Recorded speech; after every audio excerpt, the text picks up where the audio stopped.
Hello, friends. Welcome to Pod Maverick After Dark. I'm Kirk Henderson, editor-in-chief over at Mavs Moneyball, joined as always by fellow editor and co-host Josh Bowe. Josh, how you doing tonight? I'm doing pretty good. Finally, an early game after the West Coast trip. Feels much better.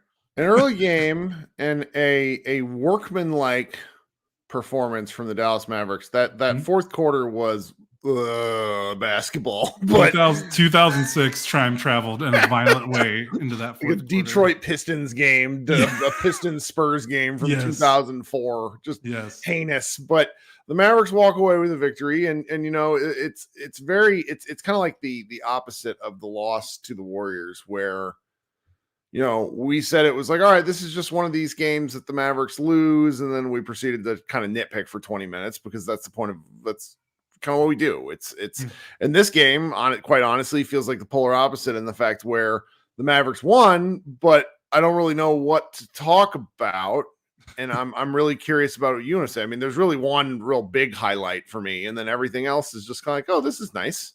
Well, I don't know if I'm on the same wavelength as you for the one big highlight, but for me, this game is the defense, the fourth quarter, the kind of the sloppiness of the game, like the fact that the Mavericks won. Like, if I would have told you, 12 months ago, that this Mavericks team would win a game shooting 40% from the field, you would have laughed at me. That's a great point. Considering, but what was it like? Remember the record? Like they only won 38 games last year, and they basically only won those games when they made like 18 3-pointers. That's right, and they got wrecked in all the clutch games. It was horrible. Yeah. So the Hawks and the Mavericks combined for 30 points in the fourth quarter. Like, I kind of have to read that. Like, in a league where 30 points by one team in a quarter is like normal, both teams combined for 30. The Hawks only scored 2 points in the final 6 minutes of the fourth quarter, and those 2 points only happened because Kyrie Irving intentionally fouled with a minute left to start garbage time and empty the benches, and the Hawks were in the bonus. That's so, amazing. like, the Hawks scored 0 legitimate points in the final 6 minutes of the fourth quarter. The Mavericks played really good defense. Hawks were on the second out of back-to-back. That certainly helped. But not to take anything away from the Mavericks defense. The Hawks shot 9 of 13. No, sorry. The Hawks shot 9 of 23 in the restricted area. That's 9 hard. of 23. 39%. That's great defense. 39%. League average is 66. Like and that's the Mavericks, right? That's what's been this turnaround. They locked down the rim, which is quite amazing when you consider before the trades and last season, they were one of the worst paint defenses in the NBA. So they locked down the rim completely. And then they also disrupted the Hawks on the perimeter, and the Hawks were sloppy. Hawks had 21 turnovers. That's a lot. Oh my God. Everyone in their starting lineup, and the Hawks starting lineup, had at least 2. Jesus, what in the world? 4 of the 5 Hawks starters had at least 4 turnovers. 19 turnovers amongst the starting 5. That's insane. That's insane. Like, we would be having a conniption fit if the Mavericks did that. Like, that would just be all we talked about the whole game. Yeah. I feel bad. Any Hawks that are on, I hope you were on your blood pressure medication in that fourth quarter, because that was rough. But who cares? We're a Mavericks blog, so it doesn't matter. But the Mavericks played good defense. So on the other side, everyone in the Mavericks starting lineup had at least 1 block, and 4 of the 5 had at least a steal. So they're making defensive plays, and they locked down the paint. Jason Kidd just must be he must be in heaven, because this is what he wants. You know, it's for a guy who's an unbelievable fast half court player. I think he really enjoys the mud. And he was a great defensive player. Absolutely. Yeah. I mean, one of the best defensive guards of all time. And it's this is one of those things where as we get older, I think you got to remind the kids out there, for example, that part of why LeBron James averaged 17.8 points in the NBA Finals is because Jason Kidd guarded him in spots, one of the many Mavericks defenders. But this is just one of these things that it's nice to get a win, because we're kind of getting to the point. March basketball is usually bad. April basketball, but with the onset of the play-in tournament, April basketball has been significantly better. March basketball has been significantly better. April basketball can really be absolute garbage, and there's just certain teams, like the Hawks are mathematically they cannot avoid the play-in. They are stuck at the 10th East. They lose out, they're still in the play-in, and they're 36 and 41. Right. The East is just such a joke of a conference. So it's we very easily, if they were one spot lower, we very easily could have been treated to a game that was just so devoid of meaning. Instead, they're still trying to play because they're professionals. But you just don't really know what you're going to get on a night in, night out basis. It's just something to watch here. So my main takeaway, and I think I'm sort of obligated to do this, is I really was pretty tough on PJ the other night, and it's not the man. I love reading the comments for people to sort of latch on to one thing I say. That's fine. This is what happens in sports and sports podcasting. But we managed to say that PJ's been pretty awful offensively the entire time he's been with the Mavericks, and it has mattered precisely twice the entire time he's been on the team. The Warriors game was one example, because if he's going to shoot at volume, we need him to hit shots. Tonight against the Hawks, he was absurdly efficient. 19 points on 11 shots, 5 of 8 from 3. His 3-point shot is positively regressing in the right ways over these small sample sizes of numbers. But PJ he's just an effective all-around player. So it's like when his shot is going in, it makes him look outstanding. And when his shot is not going in, you're like, well, fuck, if he can only make his shot. It's not like he gives you nothing. That like one of the things about somebody's our friend John Gennaro sent me a text message and he was like, this sounds like the way you guys used to talk about Dorian. And I was like, Dorian couldn't do anything other than shoot threes, though. PJ can do a little bit of everything, and that's what makes his off games look so weird. Tonight, though, was great. It was really great. I enjoyed watching him play. Yeah, it's the first time he scored. Oh my gosh, when was he traded to the Mavericks? I'm looking at his. So, fun fact, this is the first time with the Warriors game and this Hawks game, he's had 2 straight games in a Mavericks uniform at 15 points or more. Wow. Which sounds crazy considering he's a career, 13 point, 14, 15 point scorer. So that just goes to show he was in, he's been in a slump. But I think he's 18 of his last 40 from 3. I don't know if that's accounting for tonight or if that was entering tonight. So he's above 40% in his last 6 games. So maybe things are slightly, regressing back to normal. The thing that's funny though is all 3 of his misses were 2 of his 3 misses were just so bad. The announcers, he came in off the bench and he was a little cold, and the announcers had just spent about 30 seconds just praising him, and then he shoots the air ball. I fucking cackled. Yeah. I was just, because it was just so amazingly on it was just right there. But the reason, and people misunderstand, we don't criticize for the sake of criticism. It is pointing out that if the Mavericks want to be functional, the further they get in the playoffs, PJ Washington cannot shoot at volume and score inefficiently. He cannot do that. That is a recipe for the Mavericks losing. He will get shots. Defenses are probably going to look at what the Mavericks do and say, we're going to be okay with PJ Washington taking the jumper. He has to make them pay, right? Yeah, I mean, his defense is a plus, but in the playoffs, if teams are putting their opposing center on him and playing free safety and roving, he's going to have to make those shots to change defenses, because it's really hard to play 4-on-5. Mm-hmm. It doesn't matter how good your defense is. It's really hard to play 4-on-5. So, but the thing is his defense was so good is that the bar for him, he doesn't have to score 19 points and hit 5 3-pointers. Nope. He just has to hit like a couple, like, and maybe score in that 10 to 12. He can't have an 0 for 10 game. Like right. That's that's right. Just what we really mean. Like, I don't care if he's shooting 30%. He can't shoot 10%.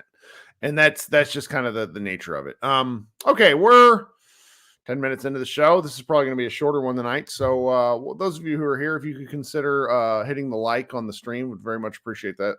I had a pretty crappy title for the show tonight. I was very tired making this, and so I don't have any sort of keywords that would make the algorithm pop. So we just have slightly fewer live viewers tonight, people checking in and out of the show. After you've hit the like button, if you wouldn't mind considering subscribing, Josh and I, as you know, do these after every single game, and we will kind of ramp up as we get into the playoffs, because this is what we work all year for as content producers. We want, when the interest is the highest, we want people to consider giving us their attention. Last but not least, if you're listening on an audio stream the next day, please go ahead and consider leaving a review. Josh and I very much appreciate that. And if you ever want to, talk basketball with me, have any questions, you can find my email relatively easily. Send me a DM on Twitter. I tend to answer just about everything still these days. All right, now I'm going to insert some audio ads on the audio version only. So if you want to wait just a second and listen to those, that's probably the main way that Josh and I actually make money from this whole thing, which, helps with daycare and the like. So we would appreciate it. All right. Thanks so much for bearing with me at that part. So what else should we chat about for the remainder of the show? The defense was great. Luka didn't score. I think he was held scoreless in the first and fourth quarters, which is kind of bizarre, but still had a pretty effective game. 25 points, 12 rebounds, 8 assists, 2 steals and a block. His defense was really good. He had that minus was ridiculous. Yeah, his this might have been, I don't know. All these games are starting to run together. This might have been his best defensive game of the season. He had a really good closeout on DeJounte Murray in the corner and kind of forced him baseline. And Murray tried to do the thing where he was falling out of bounds and he was going to throw the ball off Luka to get the possession back. And Luka kind of ducked out of the way and just got a free steal and just picked up the ball and ran with it. That was a pretty good play. He had a block, 2 steals, already mentioned that. But yeah, his defense was pretty good. And I think that was pretty key, considering he was clearly not all the way there offensively. He was 6 of 15 from 3, so his 3-pointer was working pretty good. You'll definitely take 6 makes on 15 attempts, considering the types that he's taking. Inside the arc, he was a little suspect. He only was so that if he was 6 of 15 from 3, that means he was 8 of 25 overall, so 2 of 10 inside the arc. That's horrible for him. For him, that's really bad. And with the way this game was being officiated, he was getting nothing. He only had 3 free throw attempts. This was a really, they let these teams both just maul each other to death. This was a really good example of how the game is being called differently since the All-Star break. If you want to take one game and be look at this, this game did not exist 6 months ago. No, that's true. Would not have happened. Well, what I'm finding so interesting about it, just while we're kind of getting into the nitty gritty, is I feel that as the game has gotten more physical, Luka has bitched less. I think that's accurate. I think he's still talking a lot, but it's less of the... it's not demonstrative. I'm not noticing it. He's not screwing the team on defense because he's screaming at a ref. Yes, that's what he's waiting to a stoppage and play. He goes up and he has a conversation. I still see a lot of the talking, but not the kind of stuff. He did have one where he took a 3 and missed it, and he thought he got fouled on the 4th, and he got knocked down. And the Mavericks got the offensive rebound, and he was on the floor talking to the ref while the Mavericks were playing offense, which was kind of funny. But that was the only one I noticed. But yeah, you're right. I think it's because, maybe they understand it's not he's getting screwed on the other end. They're not calling it for the other guy either. So, maybe that's helping him a little bit. Kyrie had a pretty interesting game if we're trying to figure out some things to talk about before we go. He was 10 of 21 from the field, and let me pull up his shot chart. He didn't make anything in the paint. He was all jumper. That was kind of the key. That was kind of the theme of the night, is no one really made anything in the paint. Yeah, Kyrie made no shots in the restricted area. and he was 5 of 11. Yeah, so no shots at the rim. He was 5 of 11 in the paint outside the restricted area, 2 of 3 from mid range, and then 3 of 7 from 3. So that's kind of funny. I mean, nothing wrong with that. It was just like that. It was that kind of game. There was nothing going. The Mavericks were only 9 of 13 at the rim. Good percentage, but only 13 shots at the restricted area. But that sort of speaks to what happened in the first quarter. The Mavericks, we didn't really criticize them early, but the Mavericks looked like dog water in the first quarter. I got some messages and one in particular from my friend Harold, who just said, this looks like a game where Kid doesn't have the guys ready to go. And my response was, like, at a certain point in the season, it's up to these guys to come out and want to play. And they turned it around for a long enough period, kind of in the third quarter, to really put the game away, but make the game comfortable to where they could hold on. So yeah, the game was never in doubt in the second half. So that's huge. And like, again, it was the defense. Like, yeah. The thing about the Mavericks defense right now is they're going to give up some threes, and they gave up some threes tonight. But like, they're walling off the rim.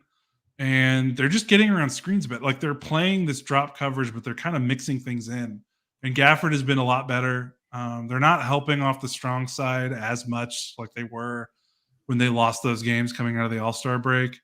I feel like they're being deliberate in the shooters that they're leaving open, and like when to leave a shooter open and when to stay tight. And then their big men are just like Gafford and even Maxey. Like, Maxey played a hell of a defensive game.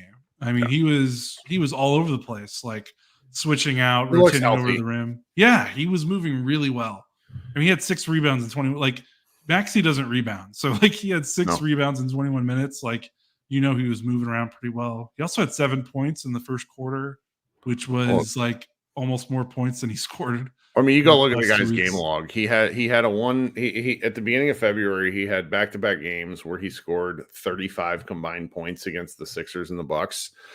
And then other than that, he has one other game all season in double digits where he had 12. Like, scoring is just not, he's averaging 4.1 points a game. Like, that's just not part of Maxey's game anymore. But even, Jeff Skin Wade commented on it on one of his made 3-pointers, where it's just like, Maxey does have a pretty shot. It's just the thing with him is it's like the confidence to shoot the shot. And he is so interesting in that when it's like they gas him up at the right times, and that this has happened over the years. And then he looks like it's like, oh, well, that's the guy that the Mavericks want. And, earlier in the year, I think we had talked a lot about him to the point where we were wondering why he's playing. And now I think he has a pretty suitable role. I don't really want to see him at the 5 very much, but I kind of has to right now, which is fine because it's it's patchwork until we should talk about Dereck Lively briefly. Yep. But it's patchwork with him and Powell in the backup minutes. And tonight, what was Powell? Powell had a couple of pretty awesome, not like awesome plays, but just 3 rebounds in 8 minutes, 2 of them offensive, good hustle plays. I didn't get 100 messages of why is Dwight Powell playing type stuff, and that tends to be what happens when he normally plays. So yeah. I don't really, I don't really know. Let's briefly touch on the Lively thing from as far as what we know, and then maybe we can kind of just look at the standings and chat a little bit about what's happening in the league. Yeah. So so they still haven't clarified his injury outside of knee surgery. Happened against the Warriors game. And I honestly didn't think it was a big deal because I don't know if he went to the locker room when he left the Warriors game, but he was sitting on the bench in the second half and he was like celebrating. Like, he didn't look in big discomfort. He was still getting up and clapping, and he was still sitting with everyone. He didn't have a trainer working on him. And so I just thought it was like a precaution. And now, in these last few days, Kid has been like, he's probably out for 2 weeks, and he's going to play. This feels like bullshit. You really think so? I really think so, because number one, if you're on crutches, as a man, doesn't mean anything. It's a protection measure, right? And they're basically telling him to stop putting weight on the damn thing. And that doesn't speak to the severity. And when you're 7 foot tall and 20 years old or 19, however it is, it's just, it's one of these things that it's purely precautionary. I wouldn't be shocked if he's out the whole time, Your camera just died. I'm sorry. I wouldn't be shocked if he's out until the playoffs, just because, like, the Mavericks are currently, and we're going to talk about this in a second, but they're currently they're like locked into 5, but they're in the driver's seat to hang out where they are. Yeah, I mean, but they're one game from 7th. Like, sure, but look at what happened tonight. The Kings lost. I know. Like, the Kings lost a horrible, like, the 20-point comeback to the Knicks. The Clippers are getting annihilated by the Nuggets already. The Brandon Ingram, I'm pretty sure, is still hurt for the Pelicans, and he's interesting. Like, I can't believe that he's the special sauce with the Pelicans when it felt like him and Zion could not coexist, and yet they finally found a way to make it work. So it's just one of these kind of interesting things. Man, our comment section in these chats sometimes just like lose their minds. What's happening? Nothing. It's like, I don't understand. Like, why would you join this podcast to sit here and argue about something that we're not fucking talking about? Like, there's there's a Luka discussion on whether he's a ball hog, and a non-Mavericks fan keeps talking about it, yada yada yada. And it's like, who cares? Stop arguing with people on the internet. Go touch some grass is my thought. Like, I love having a good discussion. And that's coming from you. Yes, but that's my point. Like, I'm going to win the YouTube comments argument. Anyway, I just sort of think they set him Lively the rest of the year. It sounds like a lot when you say it out loud, but it's 6 games. Unless I can't do math, which is entirely possible. Maybe he comes back for one of these. He has to be healthy for the playoffs, because it's been 2 games. They played a half without him. 2 games, because he got hurt in the Houston game. Mm-hmm. So they played that Golden State game, this Atlanta game. Obviously, they're 1-1, so it's not like they're 0-2 without him. But like, you feel his absence in the second. Like, it's noticeable. I'm not on the floor. But I think we can effectively say that Kid lost his mind for elements of that Warriors game, and they were still within a bucket. Yeah, for sure. So if it happens again tomorrow night, if it happens again tomorrow night, okay, because again they play the if they play the Warriors again tomorrow night, the Warriors play the Rockets and effectively eliminated the Rockets from the play-in tournament tonight. So it's like kind of a question of what do the Warriors want to do. I'm sure they want to keep trying to win just to kind of keep the momentum together. But, do the Mavericks come out and play with a little bit of spice since they lost just, on Tuesday night? I mean, this time of the year, like weird stuff happens. Yeah. And I mean, the Mavericks schedule, they can get away without Lively because, again, Golden State and Houston are their next 2, and those teams might not have as much to play for. Then it's Charlotte, who's really bad, and Miami, who is kind of good, but like I don't know. I don't think that Miami team is as good as their record, and their record's not even that good. And then Detroit, and then Oklahoma City, who might not have anything to play for in the last day of the season. So they could definitely squeak by. I mean, it would be cool to see them get 50 wins, but it's not worth messing up any playoff impact. They would need 4 wins in their last 6 games to get 50 wins. So totally doable, but you don't want to jeopardize your first round matchup. So yeah, they could definitely get through it. The schedule is light enough. I'm just kind of pointing out, even if they are winning these games, like I'm feeling Lively not coming in when Gafford goes out. Like you can tell that they're definitely missing him, even with Maxey playing okay. Dwight gave them some okay minutes in his 8 minutes. You just feel it. Like they play differently. Defensively, they're still holding up in these 2 games, which is pretty good. I mean, that's actually a pretty good sign. I actually think they're missing his offense. I think they're missing his screen setting and his verticality, because Maxey doesn't rim run anymore. He never really did anyway. And Powell, who, years of being a really good rim runner, but I think he's just at the end of getting near the end of his career.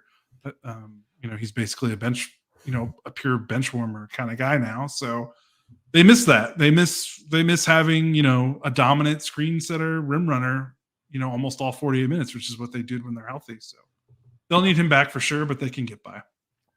Yep. All right. I am, I'm really tired. I need the Mavericks to make the play, to avoid the play-in, just so I can not think about the Mavericks for, I mean, of course I'll think about the Mavericks, but it's just the night in, night out grind of the games. The way this schedule has gone this year. Do you remember that part earlier in the season where the Mavericks played like 2 games in 9 days and we're like trying to figure out what the fuck to do with ourselves? Yeah. Oh God. It's just, and it's my fault. I mean, this Warriors game, if everybody will recall, this one I think on tomorrow is one that's been rescheduled. I think it was actually the one last night. There was one before. Okay, the one before, because otherwise they would have never had that crazy. They went from because the NBA actually does care about the travel a little more than it feels like sometimes. So that's a good one. So they got, let's see here, they got Warriors, Rockets, Hornets, Heat, Pistons, Thunder. Did you see that 50-point game from Malachi Flynn? Yeah. I fucking love. We're effectively at the 10-year anniversary of Mavericks legend Corey Brewer scoring 51 points or whatever it was. I love random 50. I think that's the lowest career points per game average for someone to score 50 points. This is NBA history. This is the funniest comment. Kirk is extra restless bitchy tonight. That is the most accurate thing. You haven't been bitchy tonight. A little bit. If you see me arguing, I turned and started arguing in the comments. Because I'm a shit. Okay. Everybody, it's all jokes. Nobody really cares. It's basketball. I don't know, man. You got any? What are you going to do for the rest of the night? Because it's early here. Go to bed.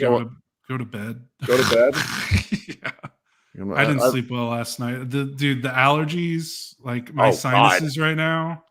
It's over, man. I'm done. Like, I can't handle it right now. When I watch you rub your eyes, I'm like, oh yeah, Josh is allergic to earth. Yeah. I wake up in the morning with like the eye goop, and like I'm waking up at like 4 a.m. because I can't breathe through my nose, and I'm just like, wow, what sweet death can bring me some relief maybe, but I need to try to get some shut eye when I can right now. Yeah. Well, I'm going to go watch, I was going to do a live show, but nobody's here, and I don't really feel like fighting with everybody tonight. I don't know. Maybe I do feel like fighting, which is probably why I shouldn't host the live show. Because it's like, I get a little sassy in the typing, and this is why I should take my own advice and go touch grass. I think I'm going to go watch Invincible tonight. And I also want to watch, what is it? I want to watch. I'm not caught up on Shogun, which is it's the most cool looking television show that I've watched since Game of Thrones. So I need to watch that. I'm going to get on it after we move. Oh yeah, well, it's a single one and done season, which is exactly the Josh Post special. There's not 90 things you got to watch beforehand. All right, this has been Kirk and Josh. We'll be back tomorrow night. The Mavericks play at home again versus the Warriors. I'm going to just full disclosure, I will probably miss a significant chunk of the game because I have to coach a 8 p.m. flag football game for 8-year-olds, which is going to be like, I don't understand the scheduling. Like my child goes to bed by 8 o'clock, so he'll be super excited. He's like, I get to stay up late, play football, and it's like, yeah, he won't be able to remember the snap count because it's. It's ridiculous, Josh. They have him. Our coach was like, well, he's played before, so he's like, we're gonna play him at quarterback. And I was like, my son can't make multiple decisions. Like he's this is gonna be bad, but it'll be fun. All right, everybody, have fun tonight. Everybody in the comments, thanks for hanging out. Don't take me seriously. I'm just a little whiner, including the gentleman I was arguing with. I appreciate somebody listening to the show. I shouldn't be doing that. I just can't help myself. This has been Kirk and Josh of Pod Maverick. Everybody be good and have a great Friday. See you tomorrow night. Go Mavs.